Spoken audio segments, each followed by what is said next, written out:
Hi friends, welcome back. ఈరోజు అయితే మనం పృథ్వీరాజ్ గారు నటించిన ఐ నోబడీ మూవీ రివ్యూ అయితే చూద్దాం.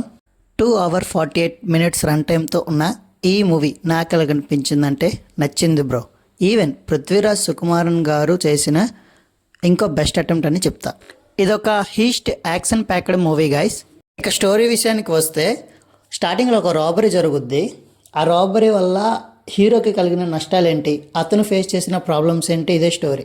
ఓకే ఫ్రెండ్స్, ఇక పెర్ఫార్మెన్స్ విషయానికి వస్తే ఇద్దరు పిల్లలు బాగా నటించారు. ఆబ్వియస్లీ హీరో నటన అయితే ఇంకా చాలా బాగా నచ్చింది నాకు. ఆ ఎక్స్ప్రెషన్స్ కానీ ఆ ఎమోషన్ క్యారీ చేయడంలో కానీ అంత బాగుంది.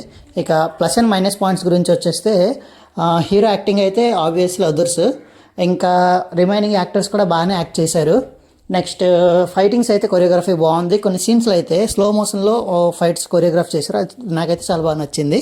ఇక నెగిటివ్ పాయింట్స్కి వచ్చేస్తే నాకు అంతగా ఏం కనిపించలేదు. మ్యూజిక్ అక్కడక్కడ కొంచెం నెగిటివ్లా కనిపించింది.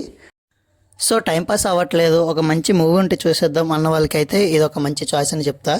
ఇక మనీ హీస్ట్ లాంటి కొంచెం హీస్ట్ మూవీస్ కాకపోయినా మీకు నచ్చుద్ది. సో మా రేటింగ్ వచ్చేసి ఈ మూవీకి 3.5/5. ఎందుకంటే నాకు కొంచెం బాగానే అనిపించింది. నాకైతే నెగిటివ్గా అంతగా ఏమీ అనిపించలేదు. సాంగ్స్ అయితే చాలా తక్కువ ఉన్నాయి, అసలు లేవని చెప్పాలి. That's it guys. ఇంకో రివ్యూతో మళ్ళీ ముందుకు వస్తా. అంతవరకు బాయ్ బాయ్.